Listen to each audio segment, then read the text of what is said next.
What you manifest in your mind, you can bring to reality. So I know I go to the movies a lot, but sometimes I like to watch movies at home through streaming. I have a password for Amazon Prime that I take advantage of. They have some good independent movies. They finance movies now. They've gotten some solid movies. They got like Big Sick is on there. But one that I saw recently, Gringo, missed in theaters, was actually looking forward to seeing it, but just didn't get around for whatever reason to check it out. Gringo, directed by Nash Edgerton, which I believe is like the brother of Joel Edgerton. This is like his first big studio movie. I think he's done some short films and smaller independent movie before. But this is like a comedy slash like action-y moments, like action comedy kind of genre of movies. Way better than I thought it would be. Seeing the trailer when it was in theaters, I was like, I'd go see it. It looked like it might be funny, but it didn't really capture what the movie was, which is actually kind of good, that it didn't like give away everything in the movie like so many trailers do. Although kind of knowing the premise does throw it off. But it takes like the whole being kidnapped genre of movies and tweaks it a little bit at moments, which I thought was interesting. But he works for this like cannabis pharmaceutical company that wants to, or this company that's dealing in cannabis from Mexico, but they want to go legit, and because they're going legit, that they're going to get rid of their distributing for these other guys. So this other guys want to get back at them. But then while this is happening, the main actor, David Ilowo. Man, I hope I'm pronouncing that right. Who's great. He was great in it. He's the go-to guy in the company to help them out. He's super nice to everybody, kind of makes everything work. Just a great employee. And you find out that he's just constantly being shit on by these two people played by Joel Edgerton, Charlize Theron, who play great. Like, everybody's great in this movie. Like, I'm surprised I didn't hear anybody talking about this movie. It was fun. It was a fun movie.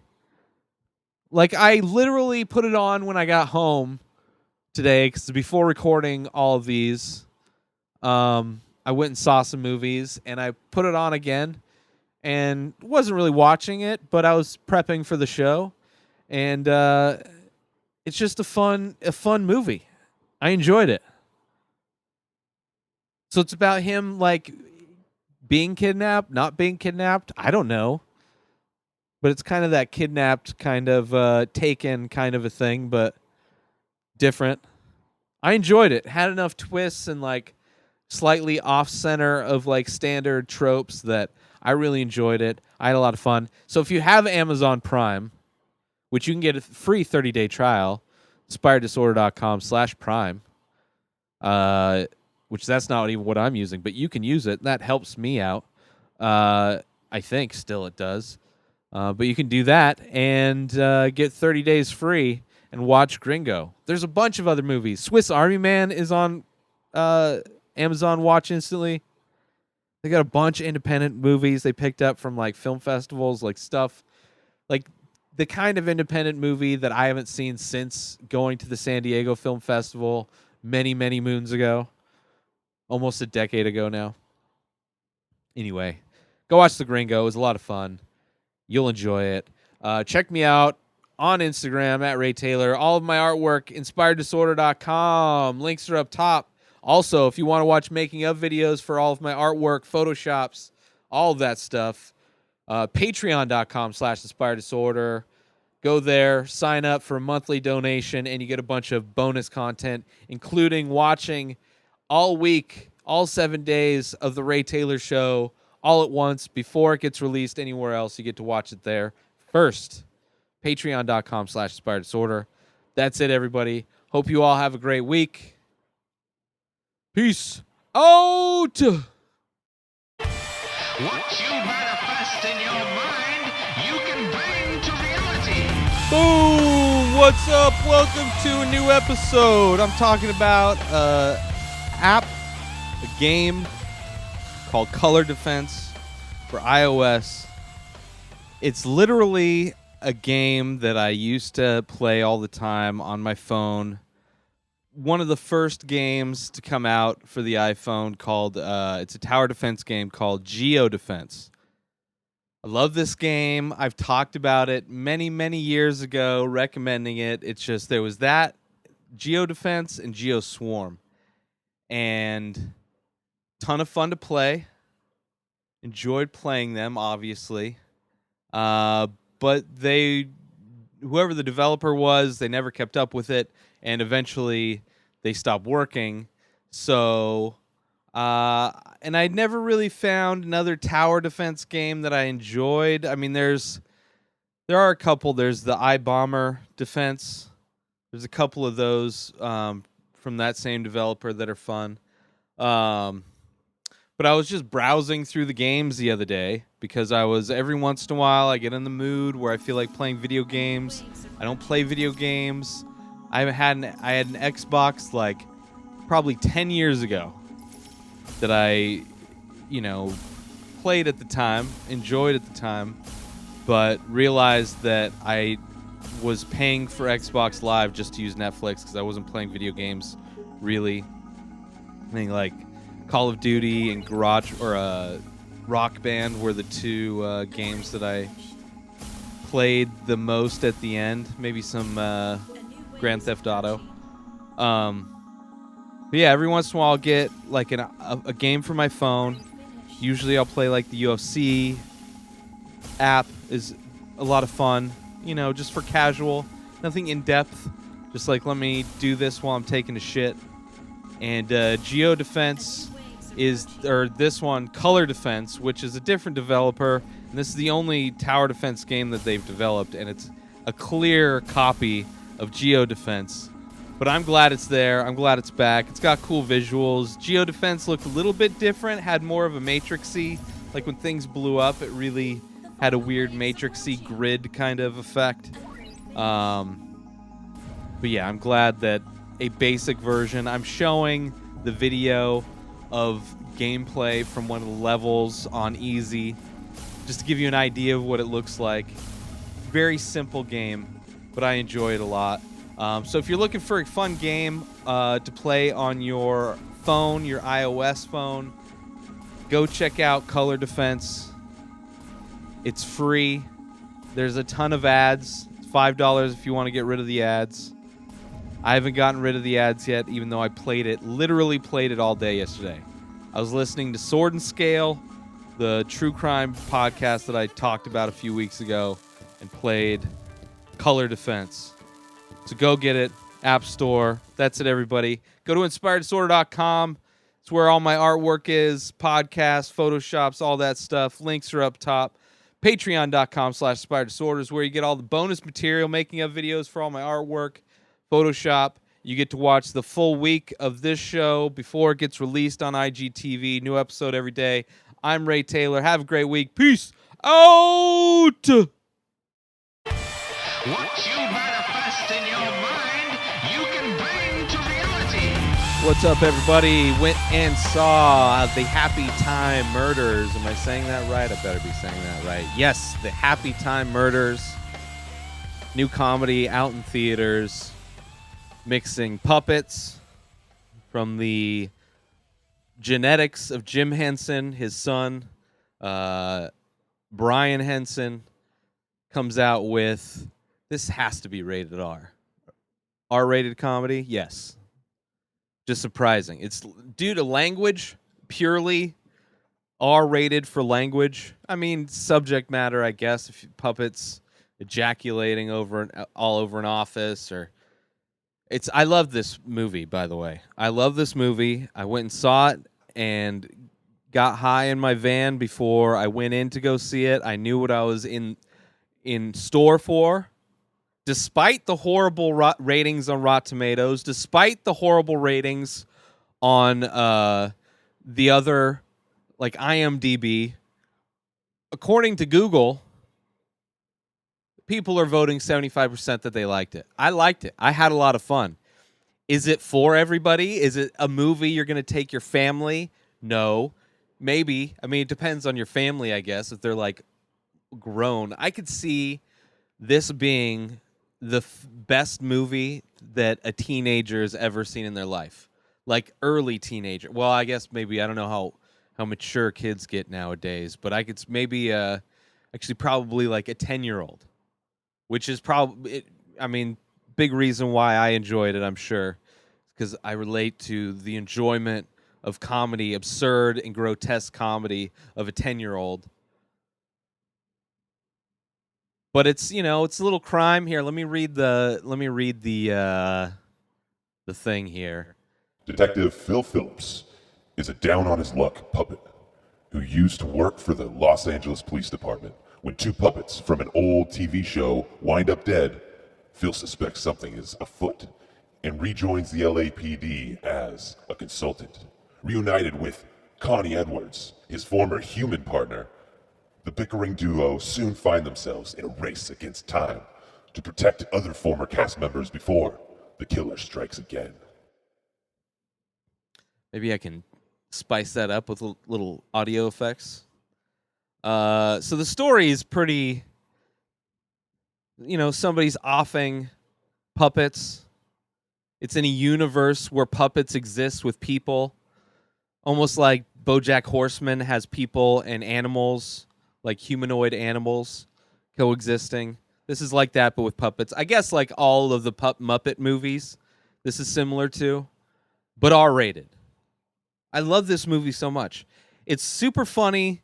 When it gets like towards the end, when it's getting more into the drama of the plot of what's going on because of the murder mystery, then it loses it a little bit. But I could see this is going to be a movie that whoever gets it on streaming, it's going to be watched over and over by stoners, by college students getting wasted at parties, by kids watching a movie with cussing in it for the first time.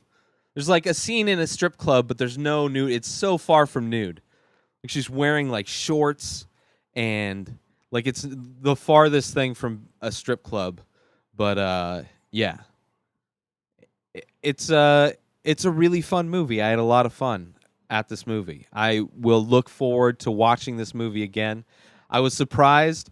I'm not a huge fan. Like, it's hit or miss, really, with Melissa McCarthy. Some movies, like she's all right in the new Ghostbusters, even though I didn't really enjoy the new Ghostbusters, but it wasn't her fault.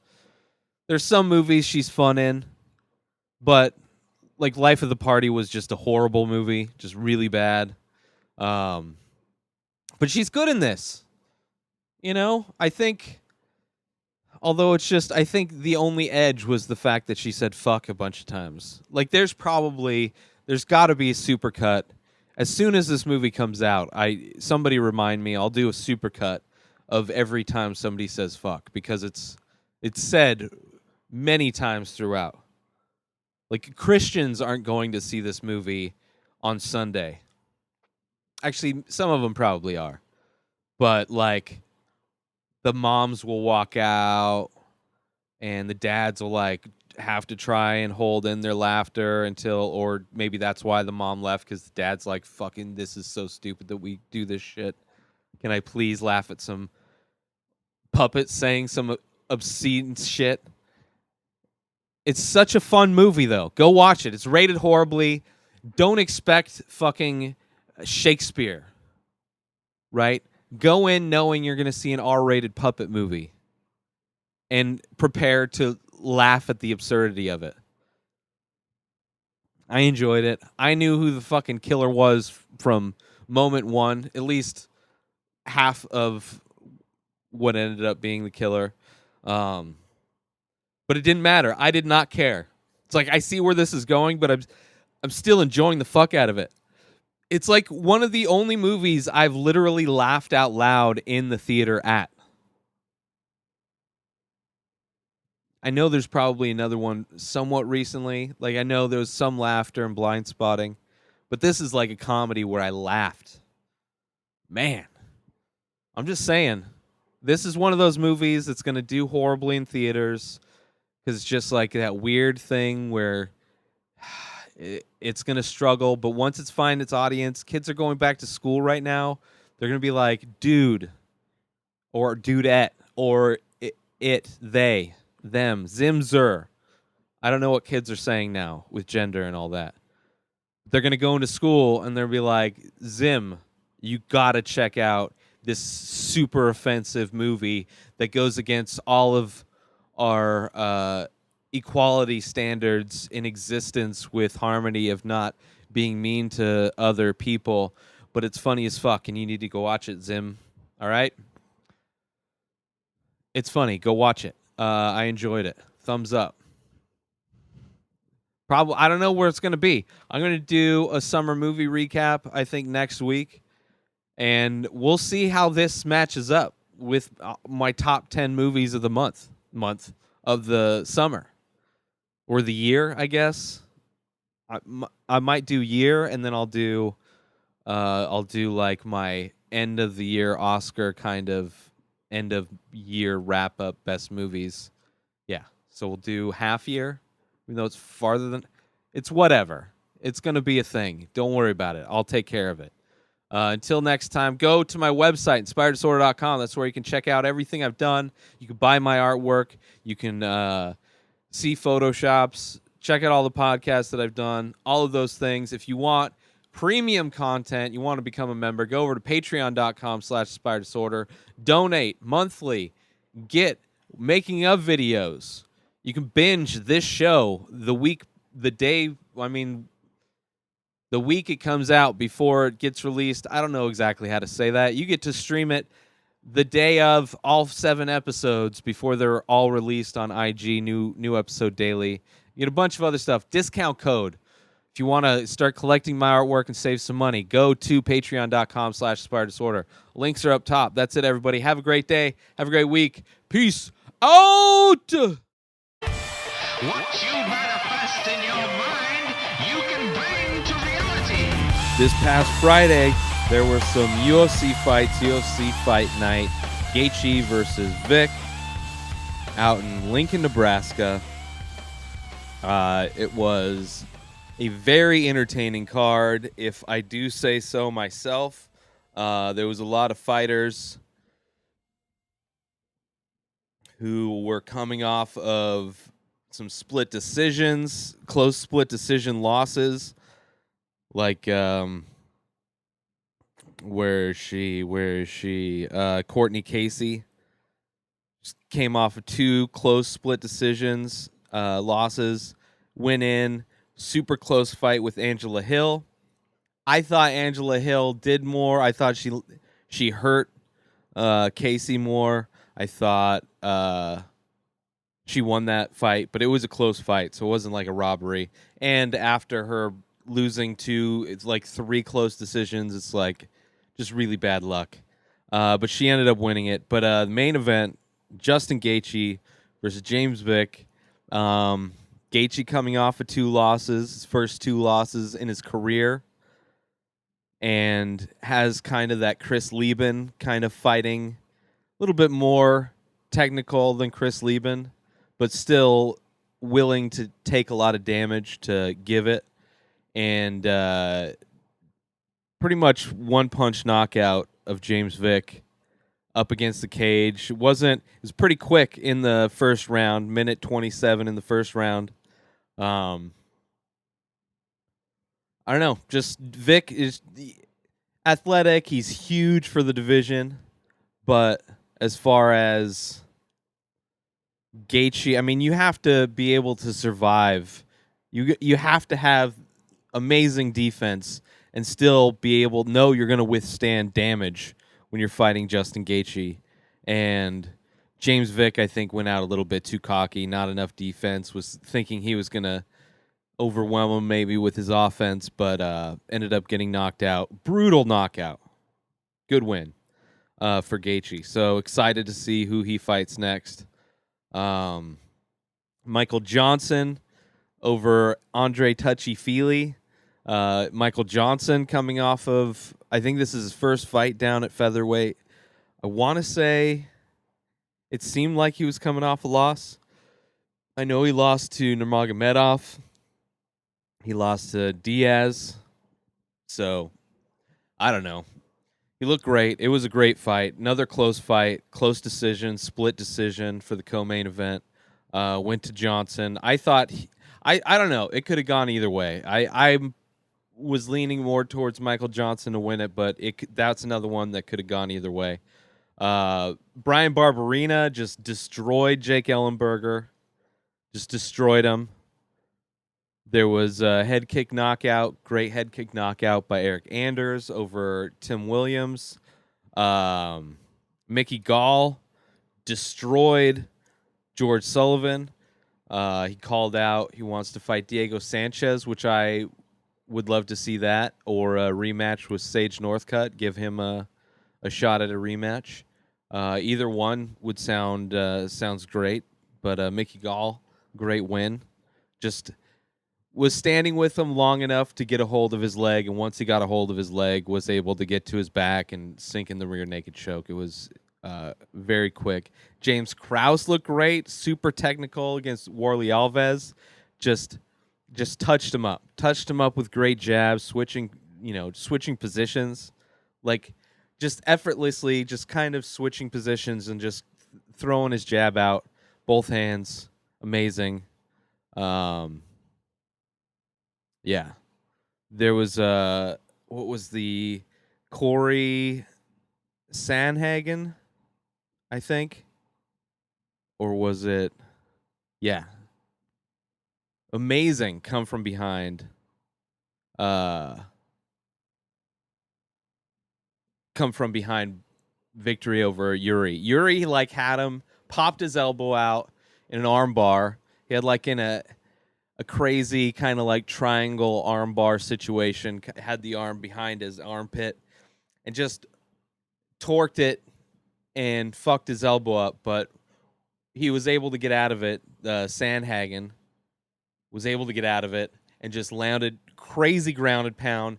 Almost was close to finishing it in the first. Totally came back as a crazy round.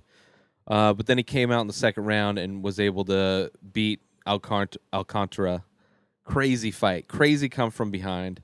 Because his arm got fucked up and then he got busted up in the face. He was bleeding like crazy.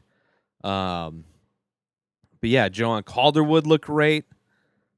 She's training. I didn't know. I thought she was in TriStar still, but apparently now she's in Vegas. But yeah, she looked great as well. It's just Drew Dober over John Tuck, a dominating decision. Hani Yaya, great quick submission. Great card overall. I think having that mixture, especially for kind of one of these smaller cards where you don't have a lot of big names necessarily, except for the headliner, co-headliner kind of deal. But the drama in the fighters that are coming off of losses, close losses, or coming off of brutal losses in before was an immaculate record. So it was great. Great comebacks, great fights. Enjoyed it a lot. So much fun. Jake Ellenberger retired, he's one of those guys that's been in it forever, and for sure it's good that he stops. I'm good with him stopping. But who knows? Maybe he'll come back in Bellator. A lot of those guys come back. Even Chuck Liddell's coming back against Tito Ortiz, which is horrible. I have no desire to see Chuck Liddell fight again. Tito's still training, still fighting, but Chuck is he was getting his lights put out. In every interview I've seen with him since he retired, he tells the same story about weighing in on a shitty scale and how it's easy just to lean and lose some weight. And it he's got problems, man. I don't want to see him fight. And he'll probably get to. It would be amazing if he beats Tito Ortiz, but yeah. Anyway, crazier things happen. That's it. There's no picks because there's no fight next week. They're taking a week off, and then the fight coming up is excuse me. The fight coming up in 2 weeks: Woodley versus Till for the welterweight. Welterweight, is that right? Middleweight. I always confuse those two. 170-pound belt. That's it, everybody. Go to my website, inspireddisorder.com. That's where you can check out all of my artwork. You can purchase my artwork. You can check out all the work I've done, Photoshops, podcasts, all that kind of stuff. Links up top. If you want exclusive content like making of videos of all the artwork, making of videos of Photoshops, you want to binge on this show the full week before it gets released on Instagram TV, go over to patreon.com/inspired disorder, donate, get a bunch of bomb ass features. That's it, everybody. I'm Ray Taylor. This is my show. I'm out of here. Peace out. What you manifest in your mind, you can bring to reality. I don't give a damn about my miseducation. It's an independent movie and it's okay. I watched the movie and it was okay. The Miseducation of Camera Post. Right, that's the theme song for the movie. The Miseducation, Camera Post, independent movie. Went and saw it today. Because I enjoy seeing movies and I need something to put out for an episode on the show. So I went and saw a movie. Two birds, right? Go get to see a movie, get out of the house, in some nice air conditioning. Watch an independent movie starring Chloe Grace Moretz, who was kick-ass. If you watch the first Equalizer, she is the Russian prostitute that Denzel equalizes the situation for. She plays she's a 11th grader in the year 1993, and she gets caught at the prom or homecoming. I think it's the homecoming dance. She gets caught making out with a girl. Actually, I think she was getting fingered by a girl. Spoilers. In the backseat of her car, she gets caught by her date, which is a boy. And bummed out he is. And so anyway, she gets caught. Her parents are religious and clearly extremely homophobic because they send her to a camp to pray the gay away. That's what the movie's about. Following this girl and the ridiculous, how just blatantly ridiculous it is to even consider, like, people that send their kids to these camps, it's like a form of child abuse. It's like you're sending your child that's, gay, straight, bi-curious, transgender. They're not on your specific spectrum of binary whatever, so you send them to go get brainwashed. That should be child abuse. Should be child abuse. I don't care if you're religious. Sending your kids to a camp to be brainwashed is just as bad as what Al-Qaeda does and ISIS. Just as bad. I mean, maybe they're not training them to be human bombs, but the people that believe in that crazy shit end up running the military or voting for people that want to go blow people up. Yeah, but anyway, so it's doesn't get too deep in it.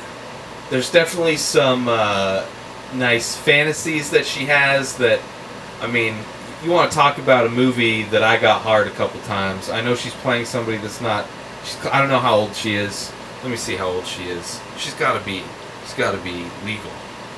I mean, just because she's playing a high school student. 97, so she's like 43. Okay. Yeah, my dick got hurt a few times. But it's a pretty good movie. It has like 2 endings, which is kind of weird. It like ends, the music swells, and then kind of fades to black. And then there's another scene with everybody in the back of a pickup truck.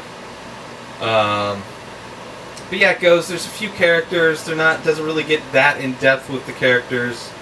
But it's a nice little movie. If you're home for the holidays and your family's religious, maybe you put on this nice little family comedy. Not really comedy. It's like it's just like an independent drama. Pretty good. Nothing spectacular about the movie. If you're looking for an independent movie to go see, I don't know if it's playing in your theater, but it's an interesting take. I haven't seen any movies where that I can think of offhand where they go to pray the gay away. There's the South Park, classic South Park episode. But yeah, there's Jesus Camp, which is a documentary where the evangelical Christians send their kids to a camp where they get brainwashed. At the time, Bush was president, and they were saying he's, God or Jesus. I forget. I really don't pay too much attention to crazy people. But, yeah. So, it was interesting. It was a little I wasn't entirely sure at the stance the film took on the subject. Wasn't entirely sure. I didn't walk into God's Not Dead 3 or something like that. Whatever those Christian movies are that don't do any good, but they still make them because Christians just throw their money into religion. So there were moments where I was like, are they going to turn this into she turns straight? They didn't. It's legit. It's woke. It's not fake shit. It's not fake news. But yeah, it's a good movie. I don't know what else to say about it. Go watch it. The Miseducation of Cameron Post. Interesting independent movie. LGBTQTATSRESPECT. And I'll tell you what it means to me. That's it, everybody. Go to my website, inspireddisorder.com. Get exclusive content, making of videos, and so much more. Patreon.com/inspireddisorder. All the links are up top. I'm Ray Taylor. This is the episode. Have a great day. Have a great week. Peace out! What you manifest in your mind, you can bring to reality. What's up, everybody? Welcome to another episode. I'm talking about the design website, 99 Designs. That's the number 99 and the word designs.com. In this episode, because I do work for them as a designer, which anybody can. It's nothing, you just have to sign up and you start as entry level. But how it works, it's for businesses, really, or individuals who need graphic design work done, or artwork done, tattoo design, logo design, package design, album artwork design, posters, any kind of graphic design you could think of.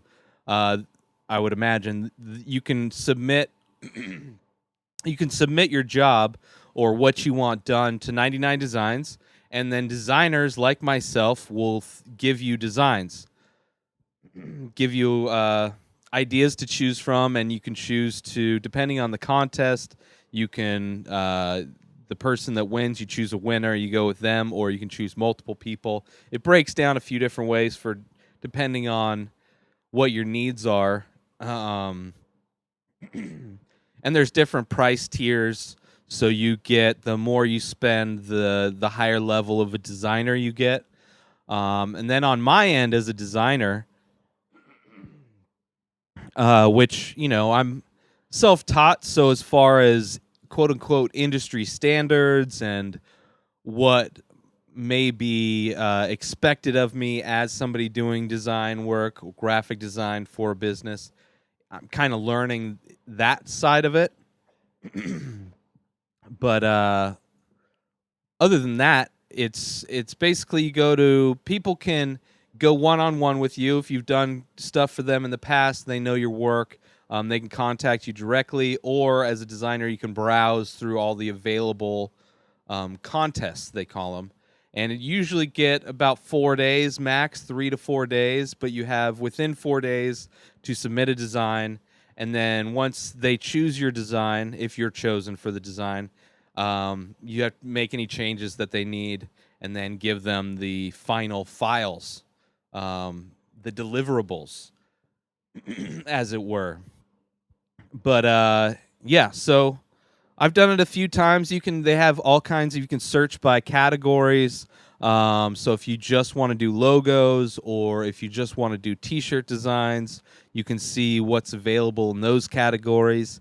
You can search by industry. So for me, I've searched medical for the medical cannabis industry, and there's a lot of cannabis companies that go through there, which is something that I wouldn't mind designing for more in the future. So you can kind of pick and choose what projects seem interesting to you, or you can just go all out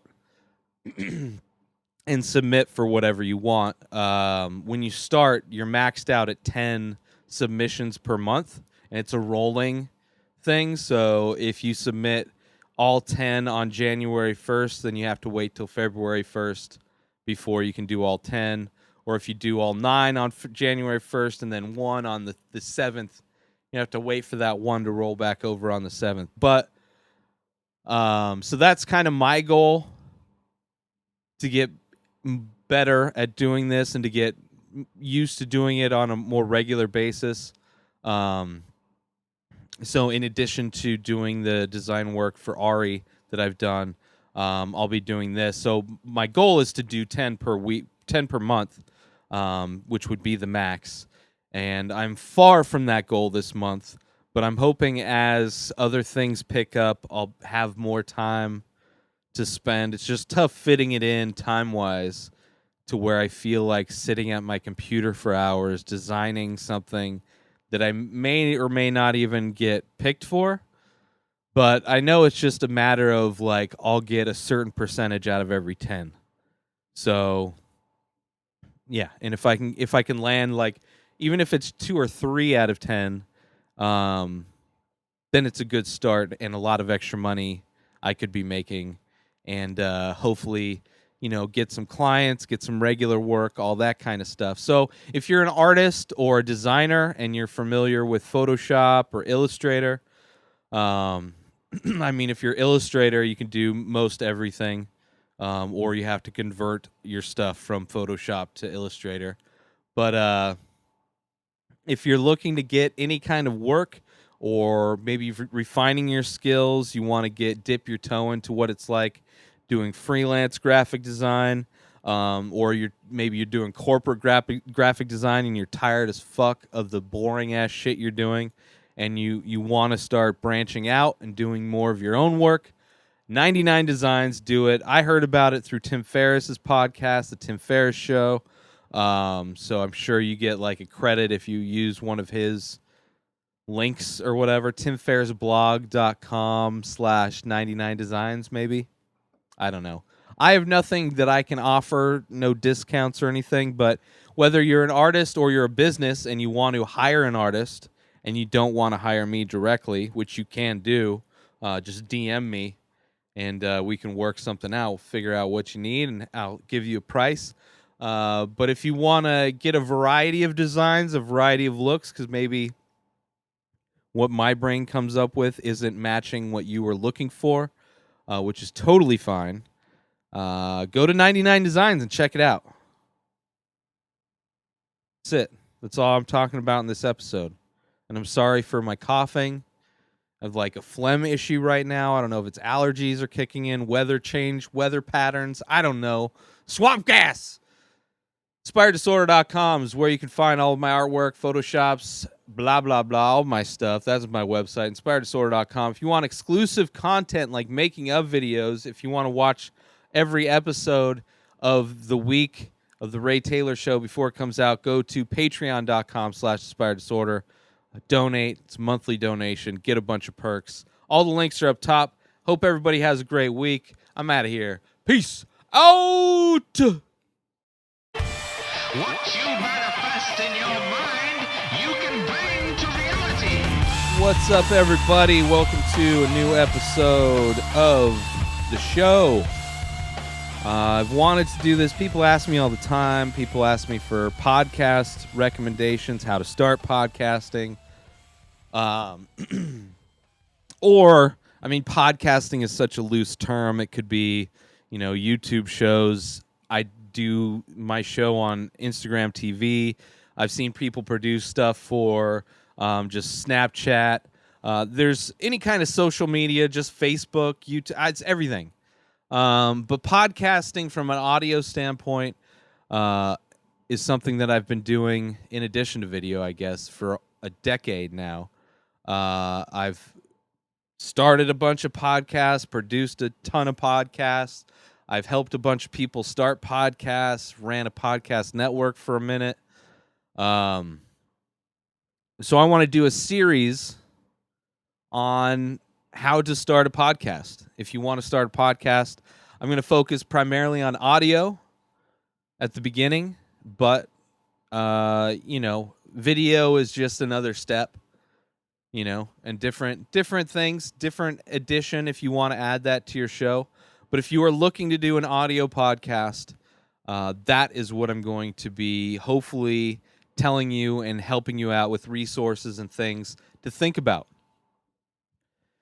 So if you want to start doing a podcast, first thing, obviously, hopefully you've listened to podcasts. Maybe you have an idea of what kind of podcast you want to do, because depending on what kind of podcast you want to do, you can save a lot of time and money and hassle buying the right equipment for what you want to do versus buying stuff you don't end up doing it. Like if you want to do in-person interviews, you're doing like a Ari Shaffir style where just you and one guest, and you want to be portable, and all of your guests are going to be local. You don't want to have call-ins or anything like that.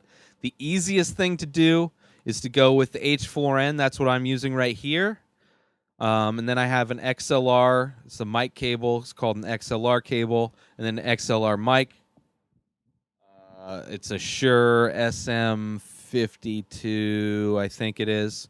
Like whatever there's a few different mics, but the Shure brand is a good brand of microphone. Audio Technica. I used to use Audio Technica mics if you look back to the Inspired Disorder podcast on YouTube, you could see videos of the show, and you can see the mics that we were using. That's a little bit more elaborate. So if you're looking to have a studio setup, I'll go into the studio setups. This is just part one. This is just like, what is this going to be? What is this podcast how-to series that you're talking about? This is what it is. So you want to think of what kind of podcast you want to do. So are you going to do that kind of podcast? Are you going to want to have guests but not local? So you want to do Skype podcasts, and that's going to be, a different kind of setup. Different kind of, you could use a mixer, you could use a podcast mic for your computer. And then with that, you can add in, like, again, the Inspired Disorder podcast.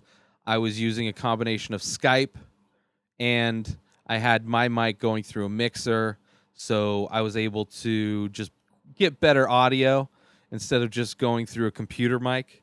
And then that way I could process the Skype audio separately. It allowed me to do a few different things, add a soundboard. But having a mixer can allow you to do like more professional, like radio, studio kind of stuff. Gives you a lot of flexibility if you want to add extra mics, instruments, but you're not portable. So are you going to be portable? Are you going to be not portable? If you're just doing interviews over Skype, there's software that you can record the audio and then just get a snowball mic for your a laptop. But however you record it, you're going to record it on a source. You're going to edit that source. So you're going to need a computer for editing. And then also uploading to your host. So similar to a lot of people use YouTube for video hosting. It's free, pretty easy to use, widespread, big audience. For podcasts, it's not exactly the same. SoundCloud I've used for many years, even though people say it's not good. They're going out of business. They've been saying that since I started using them back in like 2012. Just recently stopped using them, but for different reasons. But that's an option. Libsyn is a common option. I would definitely look at the pricing on that, though. Pricing for SoundCloud, I believe, is going to be a lot cheaper, especially if you want to release a lot of episodes per week. And then if you're looking to do a website as well, if you go with Squarespace, you can host your podcast through Squarespace, and then you have a website where you can sell stuff. So inspireddisorder.com, my website, is a Squarespace website.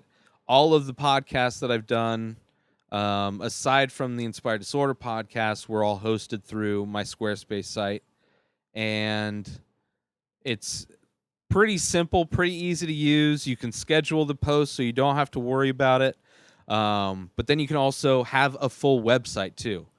So depending on what you're looking to do, if you do want to have a website also, I would just go with Squarespace. Don't worry about Libsyn. Don't worry about SoundCloud being all in one thing. If you don't want to have a website, you're not worried about that, you're going to use your social media as your website, then maybe go with a SoundCloud or a Libsyn. So you're going to need to find a place for it to live. And then figuring out your schedule, how often you want to do it. Are you going to, change up, add segments? What's kind of the feel of it? So that's kind of the overview of everything. But the first thing you're going to want to do, think of what kind of podcast you want to do. In the next episode, I'll kind of go in depth on certain setups for certain things, more in depth, geek style, all that stuff. But I'm going to try and do a new episode of this segment, this series, the podcast how-to series. I want to do one per week. So this should be coming out on Sunday. So look forward to every Sunday getting a new podcast how-to. And eventually I'll get into video and all that stuff. I'll just get into everything I know I'm going to put into this series. And hopefully it'll be organized enough. So that's it, everybody. Have a great week. Go to my website, inspireddisorder.com. Like I said, it's a Squarespace site. Check it out. Go check out all the podcasts. Check out everything. Explore everything that's possible. I use that website to the max of its capabilities. Get bonus content with Patreon, patreon.com/inspireddisorder, making of videos. You get to watch this show the full week before it comes out on Instagram TV. Follow me on IG at Ray Taylor. That's it, everybody. Have a great day. Have a great week. Peace out.